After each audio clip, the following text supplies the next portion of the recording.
네, 안녕하세요. 람다로 가볍게 웹 스크래핑을 주제로 발표하게 된 백엔드 파트 멤버 김재원입니다. 제목은 어, 제목은 보시다시피 람다로 가볍게 웹 스크래핑이라고 했는데요. 살짝 뒤에 내용이 유출이 있었지만 원래 제목은 AWS 람다로 가볍게 웹 스크래핑이에요. 람다는 저희가 프로그래밍 하면서 언어에서 많이 들어볼 수 있을 텐데 이제 AWS 람다는 뭐예요? 하실 수 있어요. 그래서 이게 뭔지는 조금만 이따 살펴보고 이에 앞서서 이게 왜 필요했는지를 먼저 조금 알아보도록 하겠습니다. 목차는 다음과 같고요.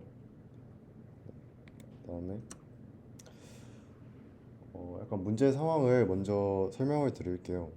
여러분이 컴퓨터 공학을 배우는 컴퓨터 공학도라면 알고리즘에 대해서 조금이나마 공부를 많이 해보셨을 것 같은데 알고리즘 공부하면 대한민국에서 알고리즘 공부하면 백준으로 많이 시작하시잖아요. 프로그래머 수도 있긴 한데 저 같은 경우에는 백준으로 먼저 손을 대었었어요. 근데 이제 제가 참여했던 프로젝트에서 이 백준 정보를 필요로 하는 상황이 있었습니다. 어떤 사용자가 어떤 티어의 문제를 얼마나 풀었느냐 같은 정보를 얻어야 했는데 이런 정보는 이제 백준이랑 연동이 되는 솔브드라는 서비스에서 API로 제공이 되는 상황이었어요. 그래서 서버에서 API 호출을 할 때 별로 문제 없이 그냥 API 호출하면 정보가 오니까 그런 식으로 구현을 할 수 있었습니다. 근데 이제 문제의 상황이 발생을 하는데요. 백준 서비스에서 제공하는 기능 중에 그룹 기능이 있어요. 알고리즘 스터디 같은 거 많이 해보셨으면은 아실 수 있는데 여기서 제공하는 기능 중에 연습이라는 기능이 있는데요. 이제 연습 기능에서는 그룹 관리자가 이제 문제 세트를 만들어서 이 문제 세트를 각자 얼마나 풀었는지 약간 경쟁 비슷하게 이제 할 수 있는 시스템인데요. 이게 기간 내에 문제를 풀었으면 저렇게 초록색 불빛이 들어오거든요. 근데 제가 참여하고 있는 프로젝트의 기능의 명세로 이 연습 기간 내에 각 그룹원의 문제 해결 여부를 요구를 하고 있었어요. 근데 백준에서는 사진에서 보시다시피 당연히 확인이 가능한데 솔브드에서는 이거를 API로 제공을 해주지 않습니다. 그래서 API가 없으면 어떡하지? 기능 구현이 어려울 것 같은데 라고 처음에 생각을 그렇게 했는데요. 이제 프로젝트 팀원분께서 이 웹사이트를 스크래핑 해보는 것은 어떻겠냐고 말씀해 주셨어요. HTML을 긁어 와서 정보를 뽑아내는 거죠. 네, 만약에 정적 웹사이트면은 HTTP 요청 그냥 보내서 데이터를 가져올 수 있을 텐데 저희 프로젝트에서 필요로 하는 정보는 그룹에 속한 사용자만 접근할 수 있는 데이터였기 때문에 이를 얻으려면 로그인이 반드시 필요했어요. 그리고 이제 백준 들어가면은 보통 정상적으로 로그인하면은 캡처가 안 뜨는데 어 이제 가끔씩 캡처가 뜰 때가 있거든요. 아무튼 그런 식으로 하면 이제 단순하게 HTTP 요청만으로는 저렇게 원하는 데이터를 안정적으로 긁어올 수는 없는 상황이었습니다. 그래서 저희 프로젝트 팀은 이런 제약 조건을 해결하고 문제 상황에 알맞은 저런 데이터를 가져오기 위해서 크롬 드라이버를 활용해서 실제 브라우저 환경처럼 뒤에 로직을 구성해 놓고 원하는 데이터를 수집하는 웹 스크래핑 로직을 구현하기로 결심을 했어요. 그래서 이건 애초에 일단 제 담당은 아니었고요. 그래서 다른 분이 개발을 먼저 해주셨는데 개발한 걸 보니까 좀 문제가 있었어요. 메모리 사용량이 저 문제가 되었는데요. 저희 윈도우 켜보고 크롬 켜보면 저렇게 작업 관리자 열면 크롬이 뒤에서 정말 메모리를 많이 먹잖아요. 서버에서도 마찬가지로 크롬 드라이버 돌리면 상당한 용량을 잡아먹습니다. 이 사진은 윈도우에서 찍은 거라 그런 거 아닌가요? 할 수 있는데 뒤에서 이제 사진을 좀 뒤에 나오는데 거기서 보시면 비슷하게 먹어요. 그래서 이 상태로 배포가 되면은 저희 서버는 버티지 못할 거라고 생각을 했습니다. 왜냐하면 아까 앞에서 건님이 발표해 주셨을 때도 프리티어 막 메모리 터진다 이런 식으로 얘기를 하셨는데 스프링 서버가 보통 이제 400메가 정도 잡아먹는데 크롬이 들어오게 되면은 프리티어 환경이 1기가가 맥스거든요. 근데 거기에 이제 메모리가 터지겠죠. 그래서 서버를 키우거나 다른 서버를 만들어야 된다고 생각을 했습니다. 근데 저희는 학생 개발자니까 돈이 없는 개발자잖아요. 그리고 장기적으로 봤을 때 저희가 하는 프로젝트를 온전히 저희가 비용을 감당한다면 뭐 상관이 없겠지만 저희가 돈을 대는 게 아니라 이제 다른 분들 아니, 다른 그러니까 학회에서 이제 돈을 대는 거라서 서버 비용을 저희 마음대로 이제 비용을 이렇게 올릴 수는 없었고요. 그래서 서버 증설하기에는 서버가 두 대 생기는 거니까 프리티어 혜택을 받지 못하고 그렇다고 다른 계정을 파자니 요즘 AWS 또 프리티어 뭐 뒤에 이메일 다르게 해서 생성하는 것도 막히고 다른 사람 계정을 빌리는 것도 좀 이상하잖아요. 그래서 이게 가끔 호출되는 비동기 API거든요. 근데 이것 때문에 크롬 드라이버를 메인 서버에 넣는 거는 좀 뭔가 이상했어요. 그래서 잠깐 사용하기 좋고 잠깐만 크롬 드라이버를 켤 수 없을까? 그리고 비용 효율적인 솔루션이 없을까 해서 나온 게 람다입니다. 네, 람다에 대해서 조금 처음부터 비교를 해보겠습니다. 음, 람다는 저희가 서버리스라고 많이 하는데요. 네, 서버리스 함수형 서비스예요. 말로만 들어서 조금 어려울 수 있는데 저희에게 제일 친숙한 EC2부터 먼저 비교를 해보면서 네, 저희 컴퓨터 공학과니까 항상 추상화 얘기하잖아요. 그래서 추상화를 중점으로 약간 얘기를 해보겠습니다. 저희가 EC2 정말 프리티어로 처음 개발 시작하면 빼놓을 수 없죠. 음, 서버를 저희가 직접 관리하죠. EC2는 직접 들어가서 도커 깔고 뭐 GitHub 액션 같은 거도 이제 그 도커 일단 EC2 안에는 도커 깔려 있어야 되니까 이런 식으로 하면은 진짜 처음 해보면 서버 생성할 때 진짜 엄청 뭐가 많아요. OS도 직접 설정하고 처음 해보면 진짜 무슨 말인지 하나도 모르고 블로그에서 하라는 대로 따라하고 그러다 실수로 이제 비용 나가고 네, 복잡합니다. 근데 여기서 이제 한 단계 좀 추상화를 하면 파게이트라는 서비스가 있는데요. 이건 이제 여기부터 이제 서버리스입니다. 네, 여기는 이제 저희가 도커 이미지 같은 거 올려주면 그냥 알아서 컨테이너를 생성해서 관리를 해주는데요.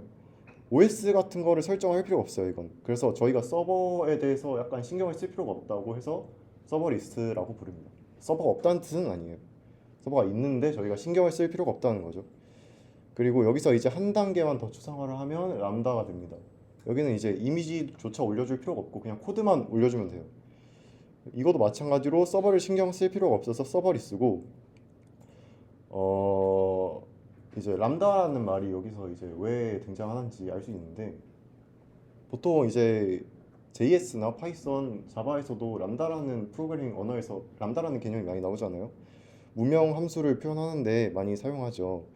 근데 이제 AWS의 람다 서비스도 뭔가 입력값을 넣어주면 그냥 값을 뱉어줍니다. 그래서 이런 특징 때문에 람다라고 부르고요. 대신 이제 15분 제한이 있다. 이런 단점이 있기는 합니다. 람다 생성을 잠깐 볼게요. 네, 잠깐 볼게요. 정말 간단해요. 들어가면 이제 맨 위에 여러 가지 있는데 맨 위에는 필요 없고 그냥 함수 이름 뭘로 할 거냐 그리고 어떤 환경에서 실행될 거냐 노드냐 파이썬이냐 자바냐 뭐 그런 거 정해주고 그다음에 CPU는 뭐냐 하고 끝입니다.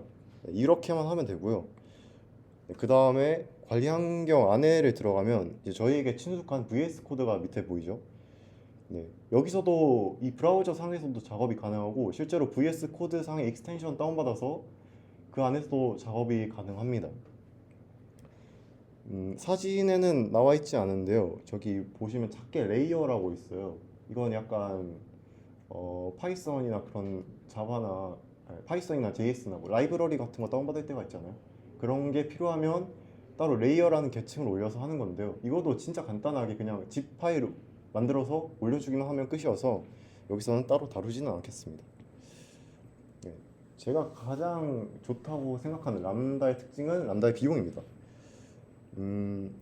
람다는 웬만한 서버리스의 특징이긴 한데요. 사용량에 비례해서 무조건 사용량에 비례해서 요금이 나와요. EC2는 그냥 켜놓기만 해도 요금이 나가잖아요. 저희가 쓰지 않아도 그냥 켜져 있으면 요금이 나갑니다. 근데 람다는 그냥 호출될 때 몇 분, 뭐 1분 실행됐다 그러면 1분만큼만 요금이 나가요.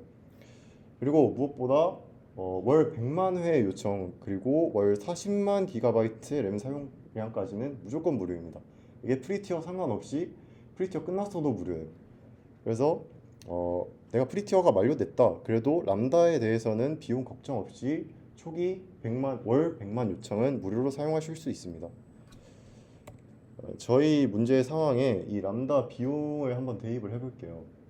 그러면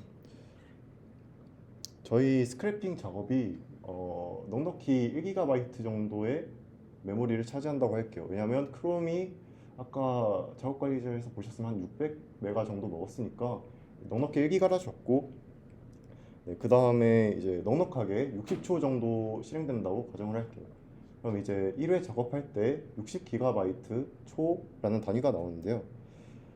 네, 무료 제공량이 40만 기가바이트 초니까 이거 나눠 보면은 한 달에 6,667회 정도 호출이 가능하고 평균적으로 하루에 215회의 람다를 호출 가능합니다.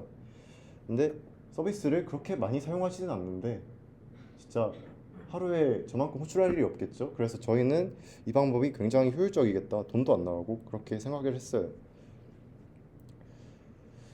네, 그래서 결국 람다로 옮겼고, 이거 옮기는 거는 이제 원래 자바 코드를 이제 생성형 AI 많이 쓰시잖아요. 그런 걸로 이제 편하게 그냥 옮겼고요. 그다음에 기존에 이제 자바로 작성되어 있던 코드를 저희는 JS 기반으로 람다에 올렸는데요. 왜냐하면 자바 같은 경우에는 초기에 람다 실행할 때 자바 환경이 로드되는데 시간이 좀 많이 걸려서 JS로 바꿔서 링을 했고, 그 다음에 크로미움 드라이버를 람다에 아까 잠깐 말씀드렸지만 레이어로 추가해 줬습니다. 위에 사진은 EC2 메모리 사용량인데요. 저희 지금 프로덕션 서버가 466MB 정도 메모리를 먹고 있고, 밑에 람다로 옮긴 스크래핑 코드가 한 번 실행될 때 최대 573MB 정도 메모리를 먹은 걸 알 수 있어요. EC2가 1기가를 했으니까 넣었으면 터졌겠죠. 그래서 스크래핑 작업을 람다로 분리하는 작업을 통해서 추가적인 과금 없이 메인 서버의 부하를 줄일 수 있었습니다. 그 다음에 이제는 약간 번외인데요.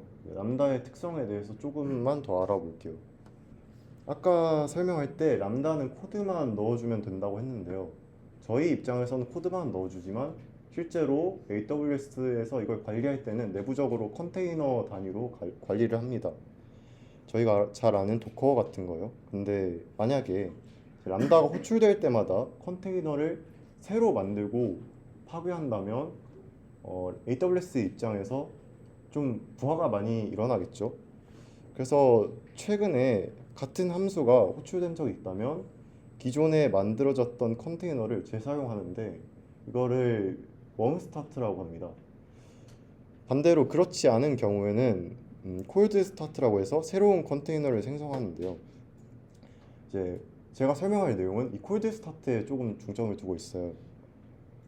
만약에 람다가 콜드 스타트로 실행이 될 경우에는 AWS에서 여기에 IP를 부여해 줘야 되잖아요. 웹 서비스니까.